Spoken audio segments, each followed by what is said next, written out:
لا حول ولا قوة إلا بالله العلي العظيم.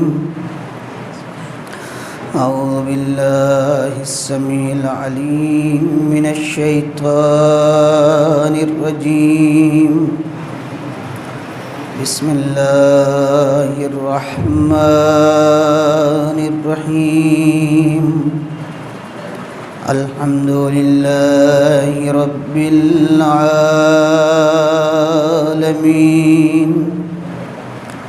الصلاة والسلام والتحية والإكرام على النبي الأمي المكي المدني الهاشمي الأبطحي سيدنا ونبينا وشفيع ذنوبنا وطبيب قلوبنا مولانا أبي القاسم محمد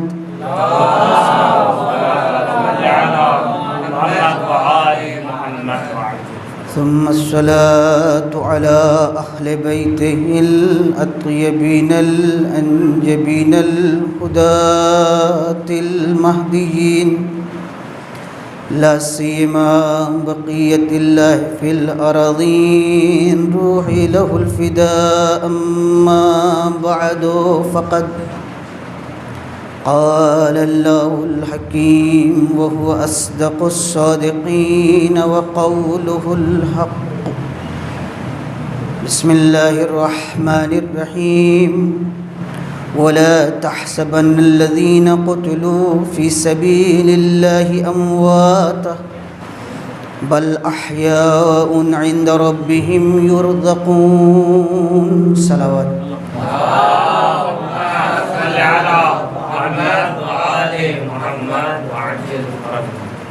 معزز محترم حاضرین کرام،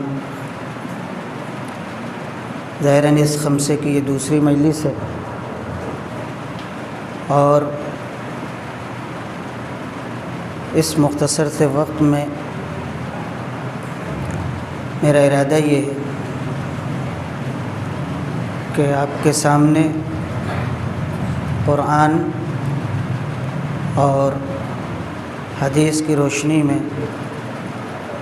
اور اگر فرصت ہوئی تو عقل کی روشنی میں شہادت اور شہید کی منزلت کے اوپر گفتگو کی جائے۔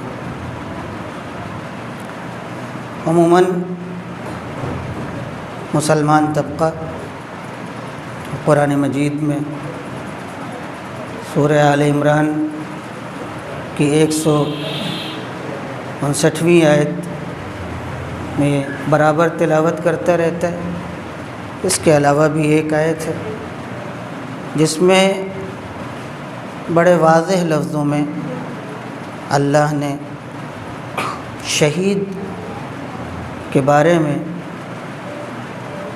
اس کی منزلت اور اس کے رتبے کو اجاگر کرتے ہوئے، روشن کرتے ہوئے یہ بات ہم سے کہی ہے کہ دیکھو، جو لوگ راہ خدا میں قتل کر دیے گئے انہیں مردہ تصور نہ کرنا، بلکہ وہ زندہ ہیں اور اللہ کی طرف سے رزق پاتے ہیں۔ پہلی بات، شہید ہو جاتا ہے تو موت تو آ ہی جاتی ہے۔ دوسری بات، جب روح نکل جاتی ہے تو روزی اور رزق کا کوئی تصور نہیں ہوتا۔ اور قرآن مجید یہی پہلو ہمارے سامنے رکھا ہے۔ کہتا ہے تم دیکھ رہے ہو کہ بظاہر اس کی سر و تن میں جدائی ہو چکی ہے، اور تم اسے مرا ہوا تصور کرتے ہو، لیکن میں تمہیں بتا رہا ہوں وہ مرا نہیں۔ توجہ چاہیے۔ پہلی بات، مرنا تو دور کی بات ہے، اس کی روزی بھی منقطع نہیں ہوئی، اس کا رزق بھی منقطع نہیں ہوا ہے۔ تم گمان بھی نہ کرنا، خیال بھی نہ کرنا، یقین تو بہت اونچی منزل ہے، خیال بھی نہ کرنا کہ وہ مردہ ہے۔ اب ایک فیصلہ یہاں ہو گیا کہ اگر کوئی راہ خدا میں مارا جاتا ہے تو اللہ اس کی زندگی کا ضامن ہو جاتا ہے، لیکن یہ طے کرنا پڑے گا کہ مرنے والا راہ خدا میں مرا کہ نہیں۔ میں آج اس دور میں پڑھ رہا ہوں، بہت توجہ چاہوں گا میں آپ کی۔ آسان نہیں، ایک مرتبہ آپ کسی کو شہید کہتے ہیں، اس کی کوئی حیثیت نہیں ہے، اس کی کوئی حقیقت نہیں ہے، لیکن ایک مرتبہ اللہ کہتا ہے یہ میرے راستے میں مارا گیا، یہی شہید ہے، یہی شہید ہے۔ راہ خدا کا طے ہونا شہادت سے پہلے شہید کے لیے ضروری ہے۔ آپ کو پتہ ہونا چاہیے، اگر آپ مسافر ہیں تو آپ کو پتہ ہونا چاہیے کہ منزل آپ کی کیا ہے۔ بہت غور طلب بات ہے۔ اگر آپ یوں ہی گھر سے نکل آئے ہیں اور آپ کہیں مسافر ہیں اور لوگ آپ سے پوچھیں منزل کہاں جانا ہے اور آپ بتا نہ سکیں تو دیوانہ تو آپ کو کہیں گے، عقل مند نہیں کہہ سکتے۔ شہید اتنا لمبا سفر کرنا چاہتا ہے اور شہادت سے پہلے یہ طے نہیں کہ راہ خدا میں جا رہا ہے یا راہ شیطان میں، راہ خدا میں جا رہا ہے یا راہ شہوت میں، راہ خدا میں جا رہا ہے یا خواہشات نفس کی پیروی میں، راہ خدا میں جا رہا ہے یا جذبات کا شکار ہو چکا ہے، راہ خدا میں جا رہا ہے یا توازن کھو بیٹھا ہے، راہ خدا میں جا رہا ہے یا زندگی میں ڈس بیلنس ہے۔ آپ توجہ کریں، ہم یوں ہی ہر ایک کو شہید نہیں کہہ سکتے۔ ہاں یہ الگ بات ہے کہ لفظ شہید، اب یہاں تھوڑا سا بریکٹ میں کہہ رہا ہوں، اصلی بات آگے بڑھاتا ہوں، ابھی بریکٹ میں کہہ رہا ہوں، یہ الگ بات ہے کہ کچھ الفاظ اس قدر مقدس ہو جاتے ہیں کہ ہر زبان مجبور ہے کہ اسی لفظ سے استفادہ کرے۔ اسی میں سے ایک لفظ شہید ہے کہ چاہے ہندی والے ہوں، چاہے اردو والے ہوں، چاہے عربی والے ہوں، چاہے فارسی والے ہوں، جس کے بارے میں مجھے یقین ہے، جس لینگویج کے بارے میں، اس کی میں گفتگو کر رہا ہوں، بقیہ کہ میں نہیں کہہ سکتا ہوں۔ آپ جب دیکھیں گے تو لفظ شہید وہ الگ بات ہے کہ شین نہ نکل سکے،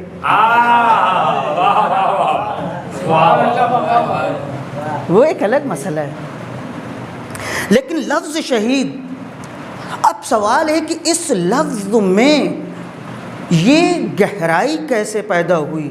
دیکھیں لفظ کچھ نہیں ہوتا اگر اس کے اندر معنی نہ ہو، اور لفظ شہید میں معنی رکھنے والا بندہ نہیں ہے، خالق ہے۔ آپ اور ہم نہیں ہیں، مالک ہے۔ تو اب منزل کا پتہ ہونا چاہیے کہ آپ کا سفر کہاں کے لیے ہے، اب یہ کیسے ہو سکتا ہے؟ کوئی اپنے گھر سے اٹھے اور اس کے بعد جذبہ شہادت لے کر کے آئے، سر سے کفن باندھ کر کے نکلے، اور اسے یہ پتہ نہ ہو شہادت کسے کہتے ہیں۔ میں آپ کی بہت توجہ چاہوں گا، کلیئر کیجئے معاملات کو۔ ہم تو مجلسوں سے سیکھتے ہیں نا، بڑی اہم بحثیں یہاں ہوتی ہیں۔ علماء نے لکھا شہادت کی تعریف میں، دیکھیں موت کی قسمیں اگر آپ گنیے تو 2-4 تو آپ کے سامنے ہی مد نظر ہے۔ ایک یہی عمر پوری ہو گئی، انسان مر گیا۔ ایک تو یہی جس کو عمر طبعی کہتے ہیں اور موت طبعی کہتے ہیں۔ بھائی عمر ہو گئی، 80 سال کے ہو گئے، 90 سال کے ہو گئے، 60 سال کے ہو گئے، جو عموماً اس کے بعد دنیا سے گزر گیا، ظاہر جو آیا ہے وہ جائے گا۔ تو اس موت کے اوپر نہ تو بھائی صاحب نہ کوئی ملامت ہے، نہ کوئی تعریف ہے کہ نہیں؟ ایک موت حادثاتی ہوتی ہے، ایکسیڈنٹل موت، تصادفاتی موت، اتفاق، اس پہ افسوس ہوتا ہے، ارے ٹھیک ہے۔ ایک موت جنائی ہوتی ہے، جرم ہوتی ہے، چاہے وہ قاتل کی طرف سے ہو، ظالم کی طرف سے، چاہے اپنی طرف سے ہو۔ اگر کوئی دنیا کے لیے یا خواہشات کی پیروی میں کسی کو مار ڈالے تو سب قاتل کی ملامت کرتے ہیں، قتل کرنے والے کی، اور جس کے اوپر ظلم ہوا اس کے اوپر افسوس کرتے ہیں۔ اور کبھی کبھی اپنی طرف سے ہوتی ہے، اس کو خودکشی کہتے ہیں۔ یہ بھی کوئی تعریفیہ موت نہیں ہے۔ ایک صورت موت کی بچتی ہے، توجہ چاہوں گا، موت کی ایک صورت بچتی ہے۔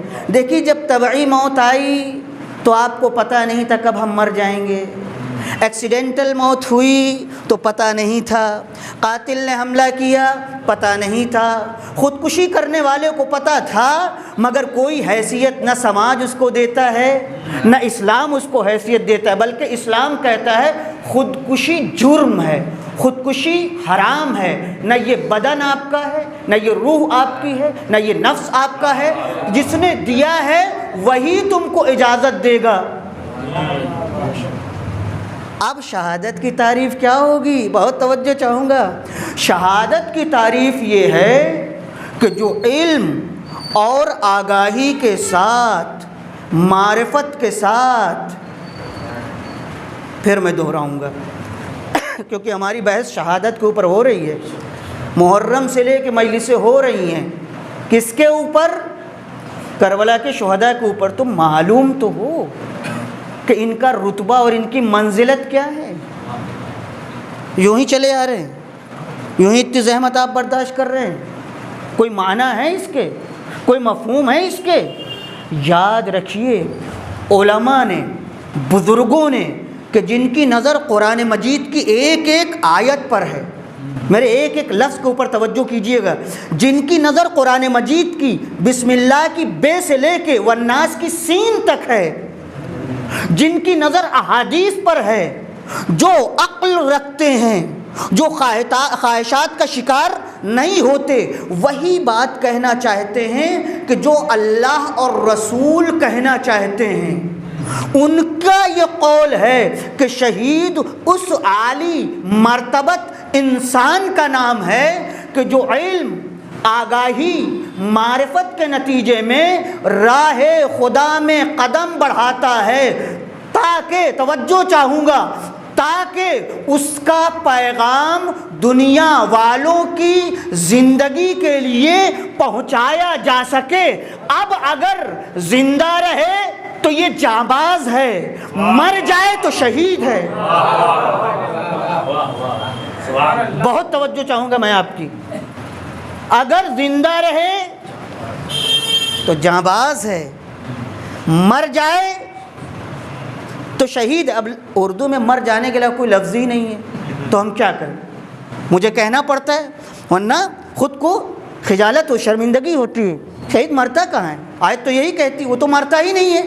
لیکن تھوڑی دیر کے لیے بات کو سمجھانے کے لیے ٹھیک ہے، تو اگر دنیا سے گزر جائے جناب والا تو شہید ہے، اور اگر زندہ رہے، ہاں قاسم سلیمانی کے بارے میں ہاں جب شہید نہیں ہوئے تھے تو قائد انقلاب اسلامی نے کیا کہا تھا؟ آپ زندہ شہید ہیں. جانباز کو انہوں نے بدل دیا تھا. کیا کہا؟ آپ زندہ شہید ہیں. لیکن شہید سمجھتا ہے کہ شہادت کے بعد جو رتبہ حاصل ہوگا وہ جانبازی میں نہیں ہے. بہت توجہ چاہوں گا. اس کے اندر ایک تڑپ ہوتی، ایک بے چینی ہوتی، مگر میدان میں قدم رکھنے سے پہلے وہ اپنے علمی نصاب کو کمپلیٹ کرتا ہے، اپنی شہادت کے کورس کو مکمل کرتا ہے. توجہ چاہوں گا، یہ تعبیرات سمجھیے گا. آگاہی حاصل کرتا ہے تاکہ موت جہالت کی موت نہ ہو.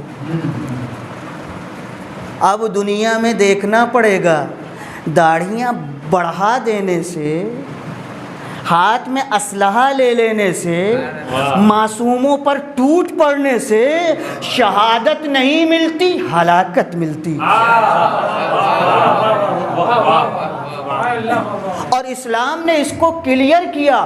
وہ لوگ جو معصوموں پر حملہ کرتے ہیں، پتہ تک نہیں کہ کیا کر رہے ہیں، وہ شہید تو چھوڑ دو، مسلمان کی الف بے سے بھی واقف نہیں ہیں. اسلام انہیں قبول کرنے کے لیے تیار نہیں ہے. ان کو شہادت کا رتبہ نہیں، چاہے ان کو آگے بڑھانے والے شہید کہیں، جانباز کہیں، کچھ بھی کہیں، مگر قرآن انہیں ایکسیپٹ کرنے کے لیے تیار نہیں ہیں. یہ خود بھی ہلاک ہونے والے ہیں، اور جس کے اوپر حملہ کرتے ان کا بھی پتہ نہیں کہ ہلاک ہوئے کہ کیا ہوئے. میں آپ کا وقت لے رہا ہوں، بہت توجہ چاہوں گا. میں آپ کی ایک منزل تک پہنچانا چاہتا ہوں. اب آپ آئیے قرآن مجید کی آیت کے طرف پھر پلٹیے. قرآن کیا کہتے ہیں؟ وَلَا تَحْسَبَنَّ الَّذِينَ قُتِلُوا، جو راہ خدا میں مار دیے گئے ان کے بارے میں تصور بھی نہ کرنا کہ وہ مردہ ہیں. بل احیاء، زندہ ہیں، عند ربہم، اللہ کی طرف، یرزقون، روزی پاتے ہیں. دوسری آیت وَلَا تَحْسَبَنَّ الَّذِينَ قُتِلُوا فِي سَبِيلِ اللَّهِ أَمْوَاتًا بل احیاء ولکن لا تشعرون. وہ زندہ ہیں مگر تم جو زندہ ہو تمہیں ان کی حیات کا شعور نہیں ہے. اس کا مطلب یہ ہے کہ دنیا کی زندگی سے بالا تر ایک موت اسلام نے رکھی ہے جس کا نام شہادت ہے. جب تک ہم یہاں ہیں اس زندگی کا تصور بھی نہیں کر سکتے مگر یہ کہ ہم اس زندگی کو شہادت سے بدل دیں.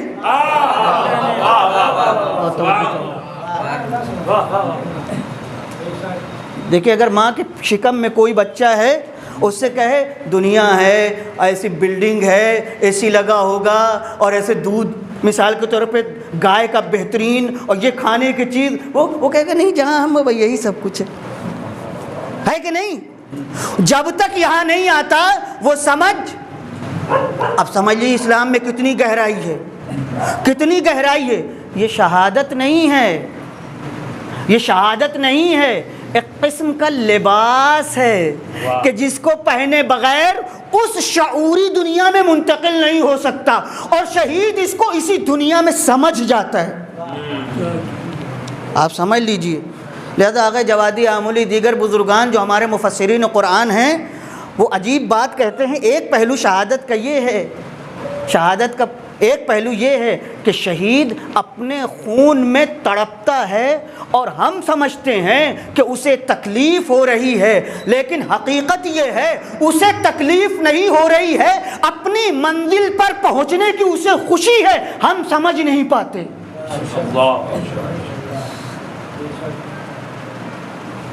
نہیں آپ نے سنا ہے؟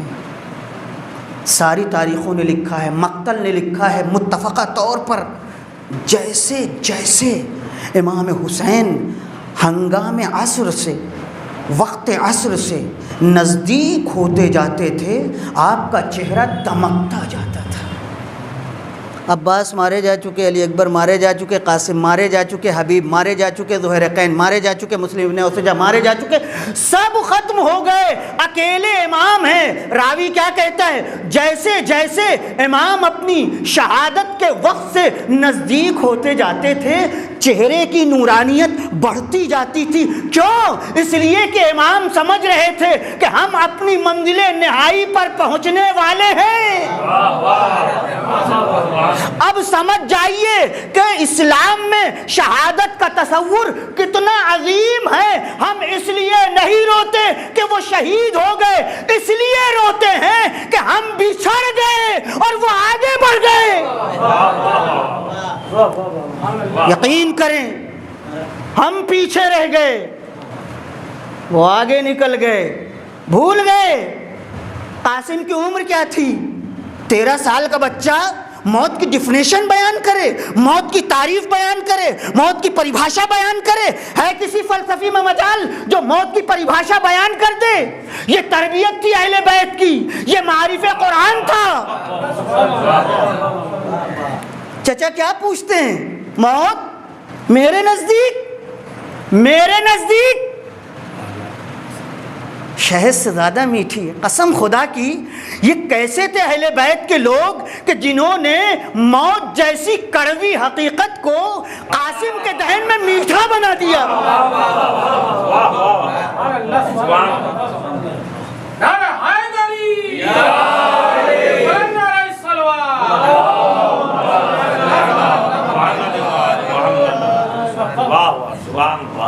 لہذا شہادت کے بارے میں سوچنا چاہیے، شہادت ہے کیا؟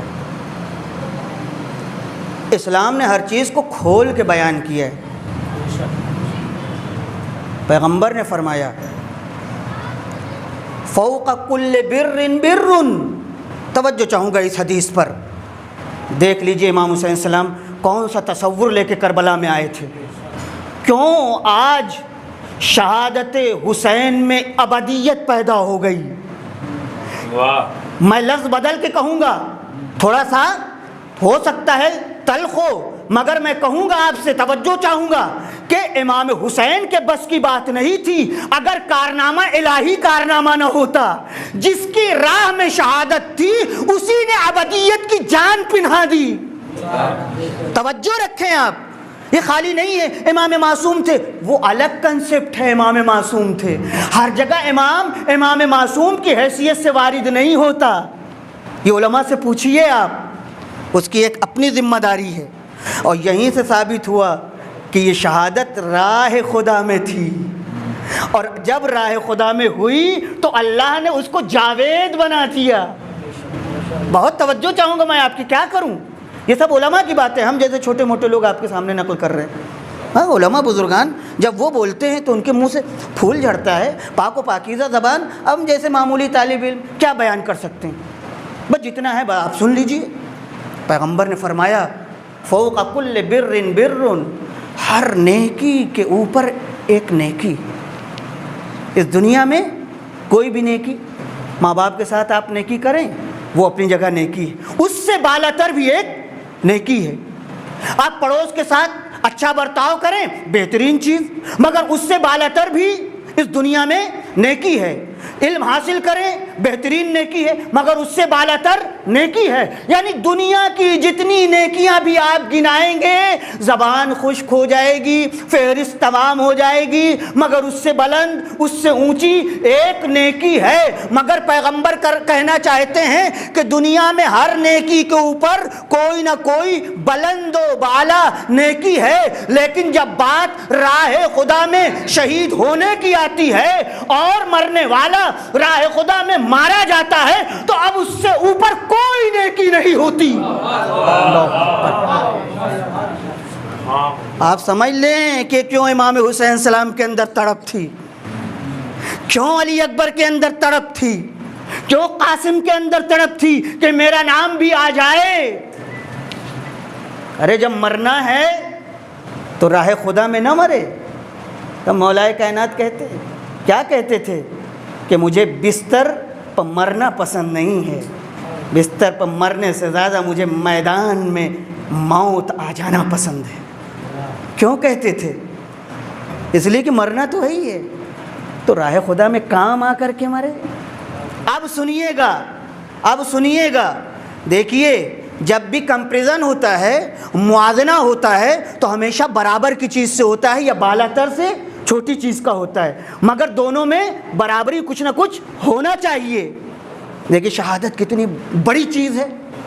ایک جگہ فرمایا، بہت توجہ چاہوں گا میں آپ کی، ایک جگہ فرمایا جو شخص اپنے اہل و عیال کے لیے حلال روزی کمانے کے لیے گھر سے نکلتا ہے، کالمجاہد فی سبیل اللہ، تو یہ ایسے ہی ہے کہ جیسے راہ خدا میں کوئی دشمنوں سے مقابلے کے لیے نکلا ہو۔ اللہ اکبر! یعنی آپ اور ہم جو اپنے بچوں کے لیے رزق حلال کماتے ہیں، جو بھی پیشہ ہو ہمارا حلال روزی، تو اللہ کہتا ہے یہ حلال روزی نہیں کما رہے ہو، تم راہ خدا میں گویا دشمنان خدا سے جہاد کر رہے ہو۔ یعنی اگر، توجہ چاہوں گا، اگر اسی راستے میں کماتے کماتے جد و جہد کرتے کرتے تمہیں موت آ جائے تو ہم تمہیں شہید کا رتبہ عطا کریں گے۔ دیکھیں اگر شہید بڑا نہ ہوتا تو آپ کا مقابلہ ان سے کیوں کیا جاتا؟ توجہ چاہوں گا میں آپ کی راہ خدا میں۔ آگے سنیے، اگر کوئی علم حاصل کرنے کے لیے نکلے تاکہ معرفت پیدا ہو، جہالت دور ہو، خدا شناسی ہو، ولایت شناسی پیدا ہو، اسلام کو سمجھے، اور راستے میں اس کو موت آ جائے تو ابھی منزل تک نہیں پہنچا تھا، فقط نیت تھی۔ اللہ اللہ، فقط نیت تھی، وہ دین سیکھنے کے لیے جا رہا تھا، وہ ولایت اہل بیت کو سمجھنے کے لیے جا رہا تھا۔ ارے آپ سمجھ لیجئے، آپ گھر سے مجلس میں آ رہے تھے، کیا ارادہ تھا؟ ذکر حسین سنیں تاکہ معرفت پیدا ہو۔ اب سمجھ لیجئے اتفاقاً موت آ گئی تو یہ موت نہیں ہے، گویا آپ شہید مرے۔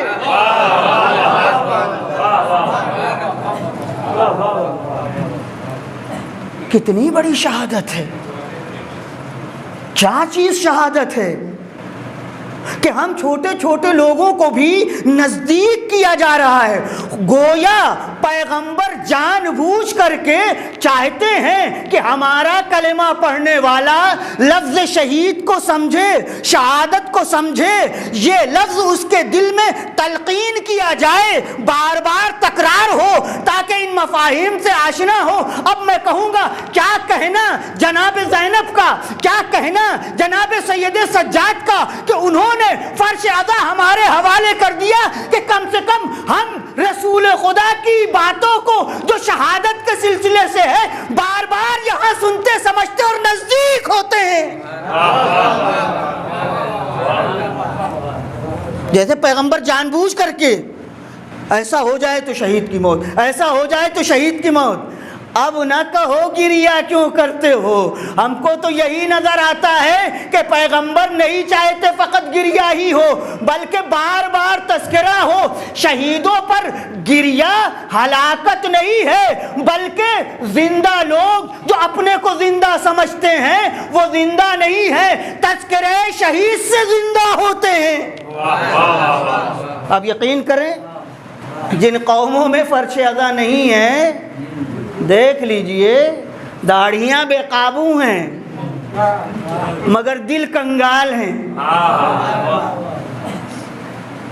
ہم آسانی سے ابھی آپ معاملات کرتے ہیں نا، ملیے کبھی، ہم لوگ کبھی سابقہ ہوتا ہے کبھی کبھار، داڑھی سے آدمی دھوکہ کھا جاتا ہے۔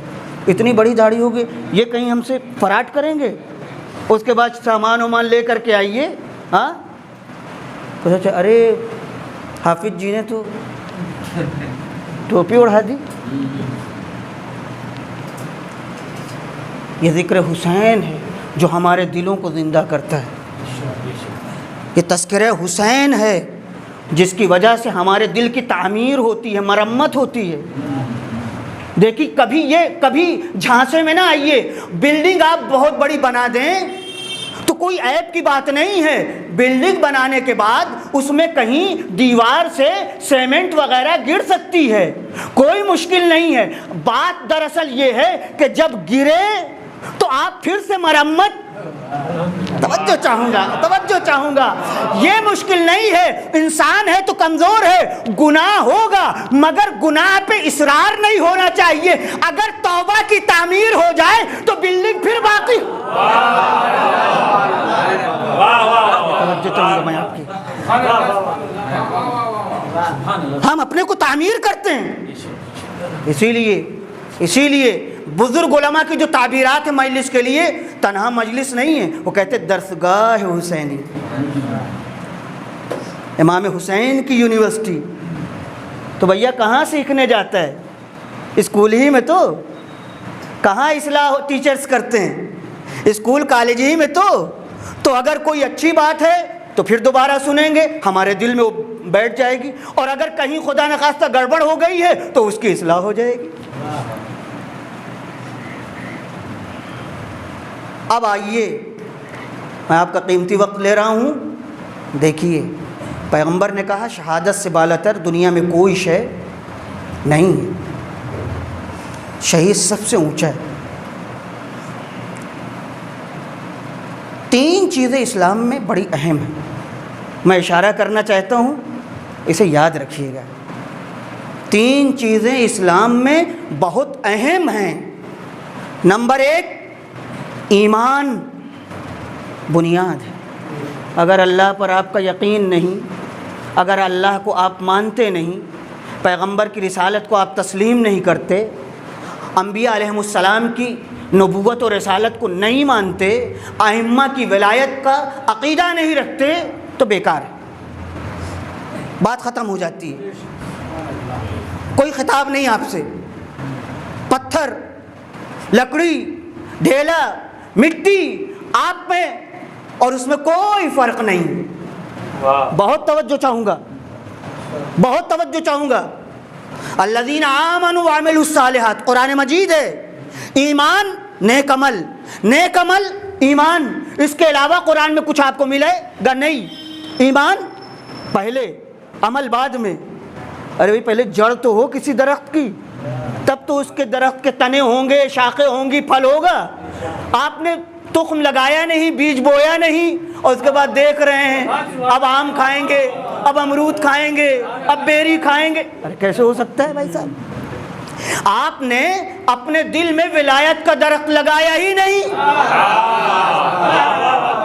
اب محبت اہل بیت کا پھل کہاں سے ملے گا آپ کو؟ تو پہلے تو ایمان, بھولیے گا مت. نمبر 1 ایمان. جب ایمان آ جائے گا تو یقین کیجئے ایمان انسان کو بالکل ایسے ہی ہے کہ جیسے کوئی بیج زمین میں آپ ڈالیں اور اسے پانی نہ دیں, اور وہ منتظر ہو کہ اب ہمیں پانی ملے کہ اس میں سے سوئی نکلے. آپ جیسے ہی پانی اس کو دیتے ہیں, پانی اور دھوپ اور ہوا اثر کرتی ہے اور اس کے اندر سوئی نکلتی ہے, پودا نکلتا ہے. آپ یقین کریے انسانیت کے لیے ایمان پانی ہے. ادھر ایمان آیا کہ ادھر انسانیت کا درخت سایہ دار ہوا. اب جب ایمان آ گیا تو آپ زندہ ہو گئے, ہم زندہ ہو گئے. اب ہم مردہ نہیں ہیں. ایمان کے بعد دوسری منزل ہے, معلوم ہے کیا ہے؟ اس کو کہتے ہیں ہجرت. لفظ ہجرت تو سنا ہے نا. ہجرت جو ہے 2 طرح کی ہو سکتی ہے. ہجرت کا مطلب ہوتا ہے ایک جگہ سے دوسری جگہ ٹرانسفر کرنا, انتقال جس کو ہم لوگ اردو میں کہتے ہیں. وہ موت والا انتقال یہاں پہ مراد نہیں ہے, اس کے معنی بھی ہو جاتے, لیکن ٹرانسفر. ارے بھائی پہلے آپ یہاں چھوٹا موٹا گھر بنا کے رہتے تھے جعفریہ کالونی میں, مفتی گنج میں مثال طور پہ, اور اللہ نے آپ کو نوازا, محنت کی, پیسہ کمایا اور اس کے بعد آپ نے سرفراز گنج میں بنا لیا مثلاً، یا آپ حسین آباد منتقل ہو گئے، تو یہ بھی ایک قسم کی ہجرت ہے، یہاں سے وہاں، وہاں سے یہاں منتقل ہونا۔ تو یاد رکھیے گا، ہجرت کے ایک معنی ہے نقل مکانی، اپنی جگہ کو بدل لینا، یہ ایک ہجرت ہے، ابھی میں آؤں گا پھر لوٹ کے۔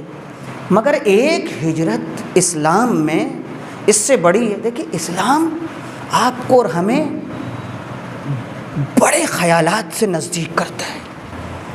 انسان کو کبھی یہ نہیں سوچنا چاہیے میں تو ہوں چھوٹا موٹا آدمی ہوں، میں کبھی آگے نہیں بڑھ سکتا۔ اسلام ایسا نہیں سوچتا۔ اسلام آپ کو فکری اعتبار سے اونچی منزل پر لے جانا چاہتا ہے۔ اب آپ کے اندر ہے صلاحیت تو آپ پہنچ جائیں گے، لیکن آپ نے سوچ لیا میں تو نہیں، میں تو نہیں، میں تو نہیں، تو نہیں نہیں نہیں کہ اگر تسبیح آپ نے پڑھی تو بونے رہ جائیں گے۔ اسلام سوچاتا ہے، آگے بڑھاتا ہے۔ اب میرے پاس وقت نہیں، میں کیا کروں، میں جلدی جلدی کسی صورت سے۔ حقیقتاً یقین کریں مجلسوں نے ہمیں بہت کچھ دیا مگر ہم سمجھ نہیں پائے۔ بعضی اوقات نکتے بازیوں میں ایسا پھنس جاتے ہیں کہ پھر آخر تک نکلنا دشوار ہوتا ہے۔ اور نکتے بازیوں کا میں نہیں کہتا نکتے بازی نہ کیجیے، مجلس کو جگانے کے لیے نکتے بازی بھی ضروری ہے، لیکن تکلف سے نکتے بازی کرنا، بحث کو نیچرل وے سے خارج کرنا ہے، جو اس کی فطری بحث ہے۔ ہاں دیکھیے جوڑ توڑ یہ نکتے بازی ہے، لیکن بحث کو سلسلے وار، موضوع بموضوع، سبجیکٹ وائز پیش کرنا کہ جو چیزیں اس کے خانے میں آئیں اسے رکھو، تو یہ نیچرل، یہ طبعی ہے، یہ فطری ہے، اس کو ایسے ہی ہونا چاہیے۔ تو اسلام ہمیں عالی فکر دیتا ہے۔ ایک ہجرت کیا ہے جناب؟ ایک جگہ سے دوسری جگہ منتقل ہونا۔ لکھنؤ سے کانپور چلے گئے، کانپور سے آپ مثال کے طور پر بمبئی چلے گئے، مفتی گنج سے آپ سرفراز گنج، یہ ہے ہجرت، جس کو کہتے ہیں مائگریٹ کرنا، ہے نا؟ ہے لفظ کیا ہے وہ انگلش والا، یہی تو ہے۔ ہاں لیکن ایک ہجرت اسلام میں اس سے اہم ہے، اور وہ ہجرت ہے جہالت سے علم کی طرف ٹرانسفر کرنا، گناہ سے توبہ کی طرف ہجرت کرنا، معرفت کی طرف ہجرت کرنا۔ اب آپ اگر متوجہ ہیں تو سن لیجئے، مکان اور گھر ٹرانسفر کرنے کے لیے آپ کے لیے ٹرانسپورٹ کی ضرورت ہے۔ گاڑی ہو، ڈالا ہو، موٹر سائیکل ہو، کچھ ہوگی نا، تب تو بھائی آپ ساز و سامان اٹھا کے لے کے جائیے گا۔ مگر اللہ اکبر، آپ اپنی جگہ بیٹھے رہیے اور مہاجر کہلائیے۔ اگر آپ نے گناہوں سے توبہ کی طرف ہجرت کی، جہالت سے علم کی طرف ہجرت کی، تو آپ اپنی جگہ پہ ہیں مگر آپ مہاجر فی سبیل اللہ کہلائیں گے۔ فقط فکر کو ڈائیورٹ کرنے کی ضرورت ہے، اور اس مہاجر کا جو رتبہ ہے وہ مکان نقل کرنے والے کا رتبہ نہیں ہے۔ بہت توجہ چاہوں گا۔ تو ایمان کے بعد دوسری منزل کیا ہے جناب؟ ہجرت۔ ہجرت کے ایک معنی اپنے گھر کو دوسری جگہ ٹرانسفر کرنا، اپنے کو ایک جگہ سے دوسری جگہ منتقل کرنا، لیکن ایک معنی کیا ہے؟ گناہوں سے دین کی طرف، توبہ کی طرف، جنت کی طرف منتقل ہونا۔ اب میں آپ کو لے کے آتا ہوں، میں نے آپ سے کہا 3 چیزیں ہیں، اور اسی پہ میں کیونکہ زیادہ وقت بھی نہیں لینا چاہتا ہوں، بحث بہت ہے آگے اس میں، شہادت کے اوپر، شہید کے اوپر بہت، لیکن میں آپ کو ستانا نہیں چاہتا اس گرمی میں، بس ذرا سا بس۔ پہلی چیز ہم نے کہا ایمان۔ ایمان بنیاد ہے اسلام میں۔ ایمان دیکھیے متزلزل نہیں ہونا چاہیے، ایمان پہ بٹا نہیں لگنا چاہیے، ایمان داغدار نہیں ہونا چاہیے۔ ایمان بچا کے رکھیے، اس کے چور دنیا میں بہت ہیں، یاد رکھیے، بہت توجہ چاہوں گا، قسم بخدا ایمان کے چور بہت ہیں، اور یاد رکھیے گا یہ چور کوئی فزیکلی چور نہیں ہے کہ جس کو آپ سمجھ سکیں کہ یہ جسم ہے والا ہے، ہم فوراً پہچان جائیں گے۔ جہاں جو چیز آپ کے ایمان کو کمزور کرنے لگے سمجھ لو وہ تمہارے ایمان کا چور ہے۔ اب میں گنانا نہیں چاہتا ہوں، کبھی کبھی مقدس جگہوں پر بھی یہ چور بیٹھا ہوا ہوتا ہے اور آپ کو پتہ نہیں ہوتا۔ جی اب میں کیا کہوں، وہ دوسرے لائن میں چلی جائے گی بحث ابھی۔ لہذا ایمان بچا کے رکھیے۔ ایمان اگر ہے بھائی، اگر مٹیریل آپ کے پاس ہے اور زمین ہے تو جب موقع ملے گا آپ عمارت کھڑی کر دیں گے۔ زمین ہے مگر مٹیریل نہیں ہے، کبھی آپ نہ بنا پائیں گے۔ تو ایمان مٹیریل ہے جناب، جب بھی کوئی مشکل ہوگی چونکہ اس کی روشنی آپ کے دل میں جل رہی ہے تو آپ اپنے کو بنا سنوار لیں گے، لیکن اگر ایمان چوری ہو گیا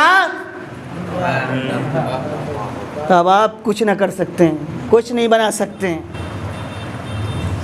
نمبر 2، ایمان آیا کہ دل میں تڑپ پیدا ہوئی، ارے میرے پاس ایمان، میرے پاس نجات، میرے پاس جنت، اور میرا بھائی وہ بھی تو میری طرح سے ہے، وہ بھی تو جاہل ہے اور اس کے اندر تڑپ بھی ہے، وہ بھی سمجھنا چاہتا ہے۔ تو اب ایمان آپ کو آگے بڑھاتا ہے، موٹیویٹ کرتا ہے، متحرک کرتا ہے۔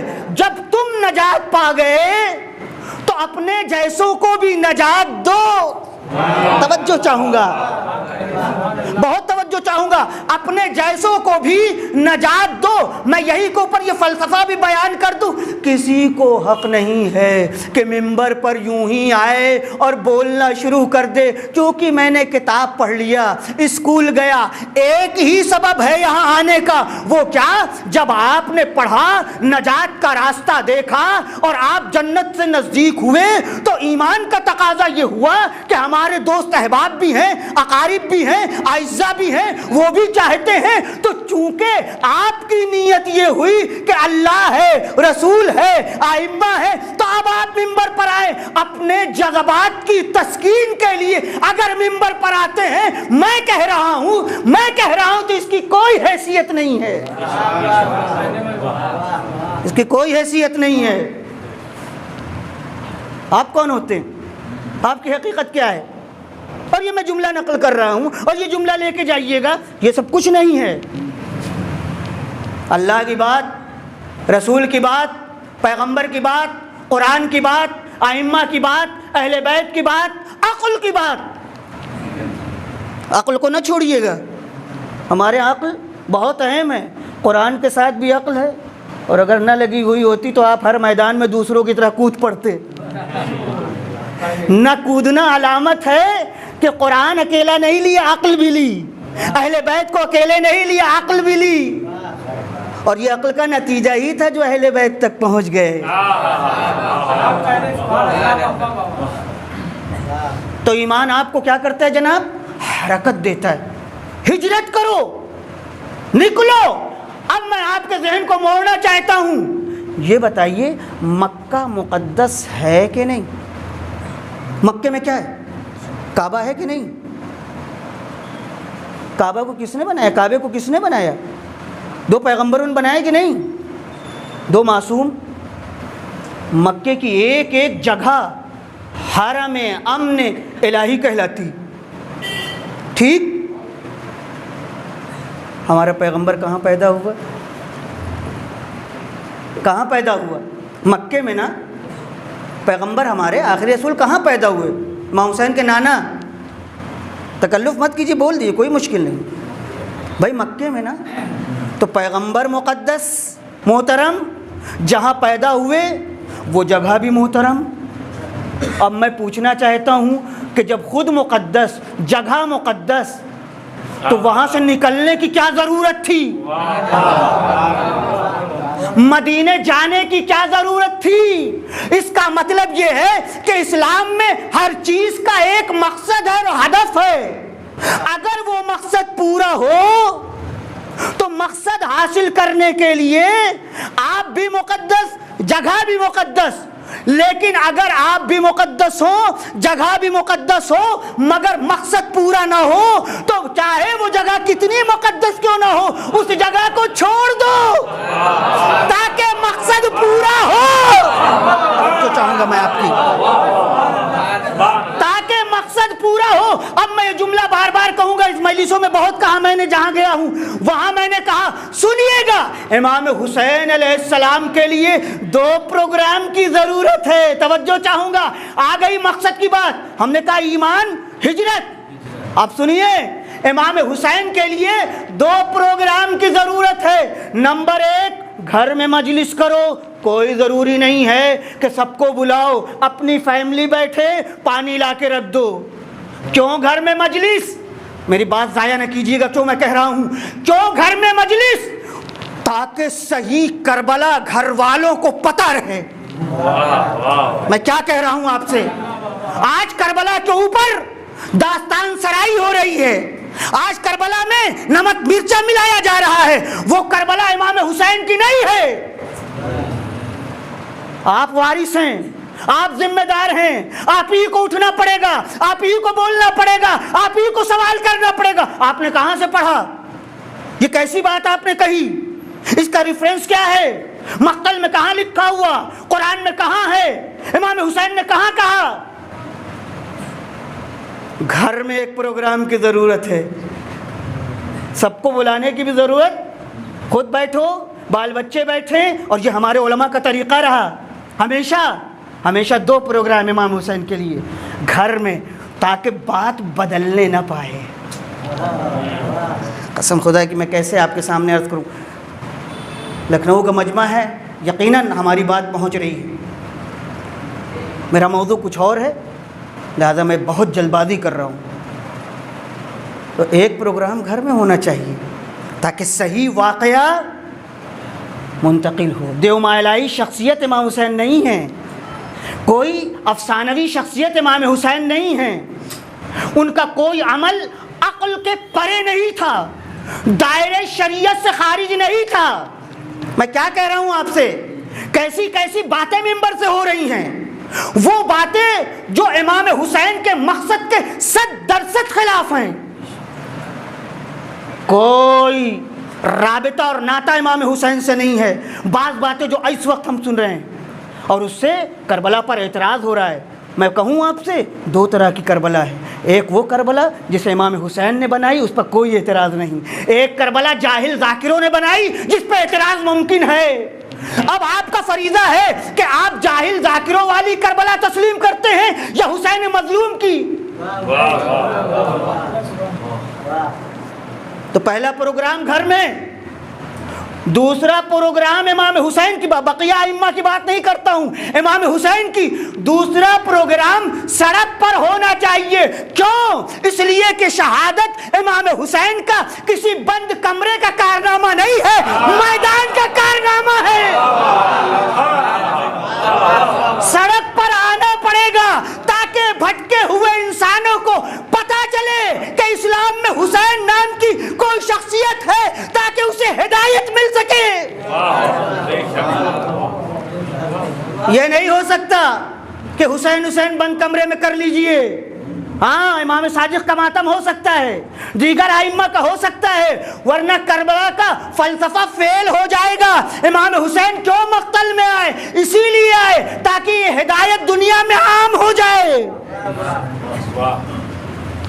اسی لیے قرآن نے شہید کا مرتبہ بتایا. شہید علم اور آگاہی کے ساتھ مقتل میں قدم رکھتا ہے، جہالت کی بنیاد پہ شہید نہیں ہوتا. تو جو خود علم اور آگاہی کے ساتھ گیا ہوا ہے، اپنے چاہنے والوں کو بھی وہ نور علم سے منور کرتا ہے. اور روزی کا مطلب یہی ہے جو قرآن کہتا ہے شہداء رزق پاتے ہیں، ایک روزی جو سب سے بڑی روزی ہے وہ روٹی چاول دال اور حصہ تبرک کی روزی نہیں ہے، یہ روزی وہی معنوی روزی ہے جو ہمارے ذہن کو روشن کرتی ہے، ہمارے قلب کو روشن کرتی ہے، ہمیں زندہ کرتی ہے۔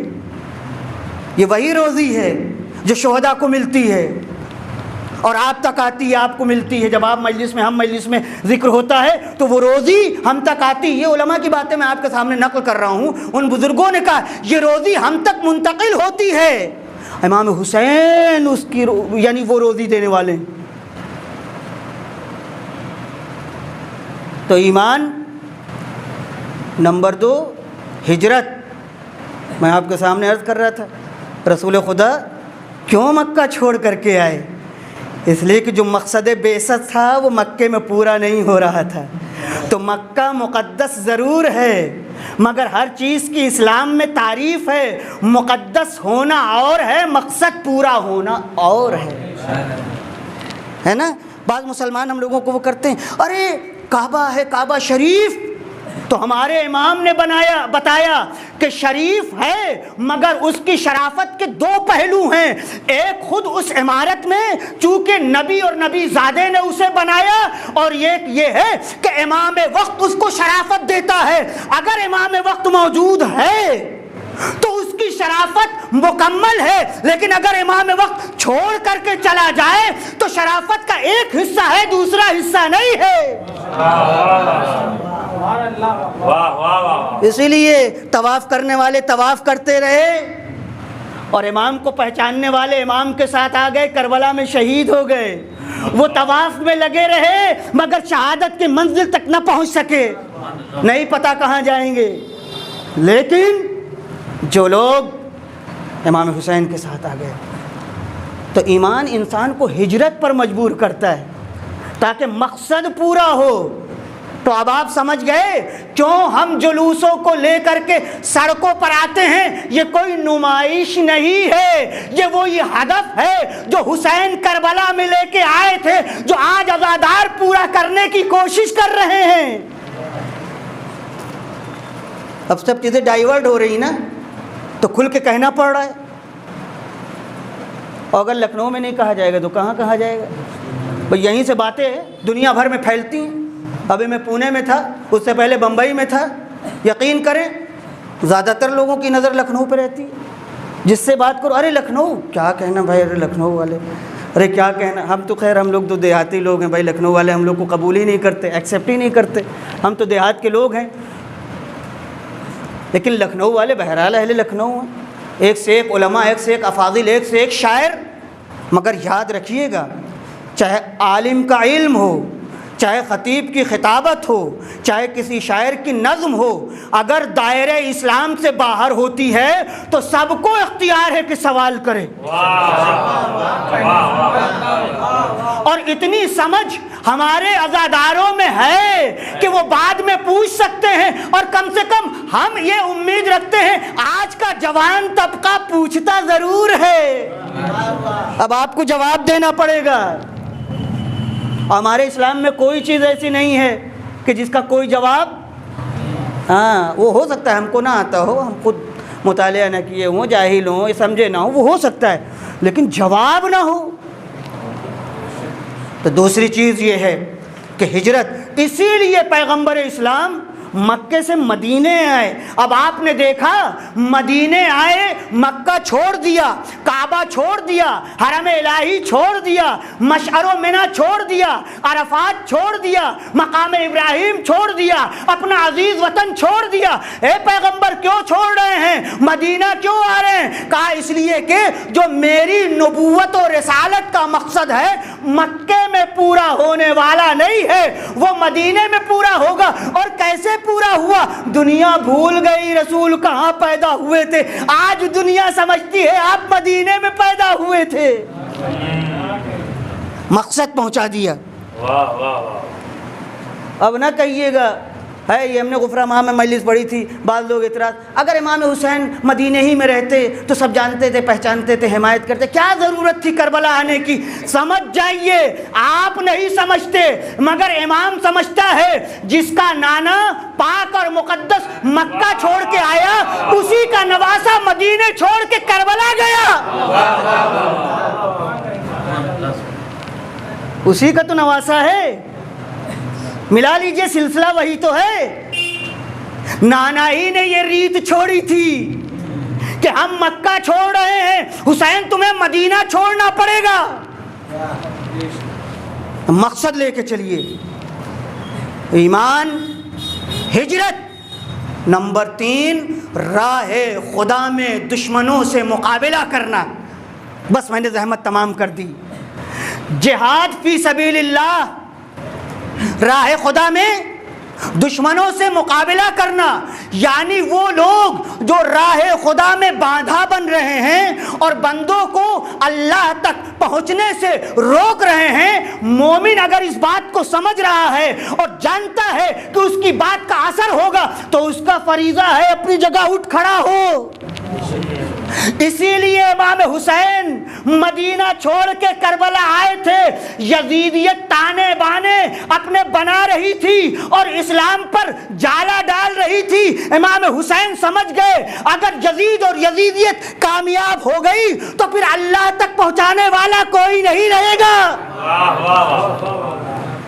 اب اگر کلمہ بچانا ہے، قرآن بچانا ہے تو حسین کے پرچم کے سائے میں آنا پڑے گا، اور اگر بے روح کلمہ لینا ہے، بے جان قرآن لینا ہے تو امام حسین سے دور رہو۔ یہ توفیق ہے، یہ اپنی اپنی ظرفیت ہے، اپنی اپنی لیاقت ہے، مگر پیغمبر نے تو کلیئر کر دیا تھا، پیغمبر نے تو بتا دیا تھا، میں نے اسلام پھیلایا ہے، حسین اس کو آگے بڑھائیں گے۔ کہا نہیں تھا؟ سنی شیعہ سب نے نقل نہیں کیا، حسین منی وانا من، حسین منی وانا من حسین۔ یہ پیغمبر نے کیوں کہا تھا؟ یہ حدیث کیوں نقل کی؟ بہت حساس جگہ پہ میں نے اسے نقل کیا ہے، بات کو کمپلیٹ کرنے کے لیے، کہ پیغمبر نے کلیئر کر دیا میں نے دین دیا، یعنی تمہیں مسلمان بنایا، لیکن اسلام باقی رکھنا بھی تو کوئی چیز ہے۔ اسلام لانا اور اسلام کا باقی رکھنا، ہم نے تمہیں مسلمان کیا مگر بیٹا تمہارے اسلام کو باقی رکھے گا، تو اب اگر چاہتے ہو کہ اسلام پر مرو تو حسینیت کے پرچم کے سائے میں آ جاؤ۔ بس میں نے زحمت تمام کر دی۔ شہادت کا رتبہ بہت عظیم ہے۔ شہید سمجھ کر کے، معرفت لے کر کے، آگاہ ہو کر کے راہ خدا میں قدم بڑھاتا ہے۔ بربنائے جہالت کبھی شہید مقتل میں نہیں آتا، یہ سمجھ لیجئے بس۔ اور اگر ایسے کوئی راہ خدا میں آیا ہے تو اس کی شہادت اللہ کے نزدیک راہ خدا میں ہوتی ہے۔ ارباب مجلس، یہ خمسے کی مجلسیں ہیں، آپ مستقل سفر کے مہینے میں بھی سن رہے ہیں، ربیع الاول تک سنتے رہیں گے۔ بہت کچھ آپ نے حاصل کیا، ہم نے حاصل کیا۔ یاد رکھیے، شہید سے قربت اپنی روح کی بلندی اور ارتقاء ہے۔ اگر کوئی اپنے بارے میں حساس ہے تو شہید سے اسے نزدیک، اور اگر وہ شہید کربلا کا شہید ہو تو کیا کہنا۔ اگر وہ شہید فاطمہ کا لال ہو، علی مرتضیٰ کا راج دلارا ہو، پیغمبر کا بیٹا ہو، پیغمبر کا نواسا ہو، تھوڑا ہمیں اپنی فکر کو آگے بڑھانا ہوگا۔ اے میرے عزیزو، اے میرے بزرگوں، امام حسین علیہ السلام کے لیے یہ مہم نہیں تھا، یہ اہم نہیں تھا کہ تعداد کو بڑھاتے۔ آپ دیکھ لیجئے، امام نے کہیں بھی اپنی تعداد بڑھانے کی کوشش نہیں کی ہے، انتخاب کرنے کی کوشش کی ہے۔ اور اس بزرگ عالم دین نے کیا بات لکھی کہ اگر آپ کربلا کی فہرست میں شہداء کے نام شمار کریں گے تو آپ کو حیرت ہوگی. بنی ہاشم تو گھرانہ تھا نا پورا مدینے میں، مگر امام حسین جب مدینے سے نکلے ہیں تو بنی ہاشم کے کتنے افراد تھے جو مدینے میں رہ گئے. کربلا میں جو آئے ہیں وہ سب ابو طالب کی اولادیں ہیں. اس کا مطلب یہ ہے کہ امام حسین سمجھ رہے تھے سب کے اندر شہادت کی صلاحیت نہیں پائی جاتی. اب میرے پاس وقت نہیں ہے کہ میں اس کی وضاحت کروں. یہ دنیا دار عمل ہے، دار معرفت ہے، معرفت کی جگہ ہے. سب کی اپنی معرفتیں ہیں، سب کی اپنی صلاحیتیں اور ظرفیتیں ہیں. امام حسین نے ہرگز نہیں، بلکہ خطبے جو ہیں جگہ جگہ جب لوگ امٹ کے آ گئے یہ سمجھ کے کہ آپ کوفے جا رہے ہیں، کوفے والوں نے بلایا ہے، یقیناً آپ کی حکومت ہوگی، تو بہت سے لوگ لالچ میں آئے، حکومت کی لالچ میں کہ امام وہاں جا کر کے حکومت کریں گے، ہمیں بھی حصہ ملے گا. امام کی تقریر ہے باقاعدہ، امام نے باقاعدہ کہا میں مرنے کے لیے جا رہا ہوں، اگر تم میں سے کوئی مرنے کے لیے تیار ہے شہادت کے لیے فَلْيَرْحَلْ مَعَنَا، تو وہ ہمارے ساتھ آئے. لکھا ہوا نہ جانے کتنے لوگ آہستہ آہستہ امام کو چھوڑ کے چلے گئے. وہی لوگ رہ گئے جو مدینے سے آپ کے گھر کے خاص افراد تھے. جناب مسلم کی شہادت کے بعد مسلم کے بچوں کو جو آپ کے ساتھ تھے ان کو بلایا، کہا تمہارے بابا مار دیے گئے، بس تم لوگوں کی طرف سے کافی،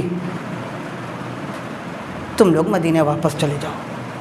پڑھیے آپ مقتل تو آپ کو احساس ہوگا کہ امام حسین کس مقصد کے لیے جا رہے ہیں، کیا چاہتے ہیں.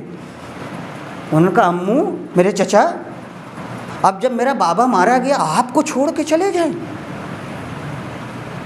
بخدا یہ کون لوگ تھے، یہ کون سے افراد تھے. شب عاشور آئی، سورج ڈوب چکا تھا، شمع جل رہی تھی. امام کے اصحاب اور بنی ہاشم کے لوگ سب بیٹھے ہوئے تھے. سب سے پہلے امام نے اللہ کی حمد و ثنا کی،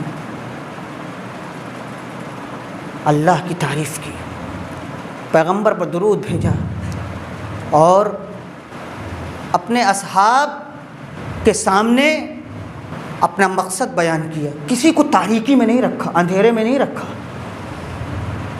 اس کے بعد عجیب لفظ کہا جس نے بیٹھنے والوں کے دل میں آگ لگا دی.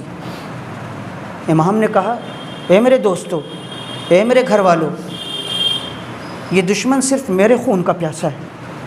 اگر یہ مجھے قتل کر لیں تو تم سے انہیں کوئی مطلب نہیں ہوگا، تم ہمیں چھوڑ کے جا سکتے ہو. لیکن کس کو شہید کہتے ہیں؟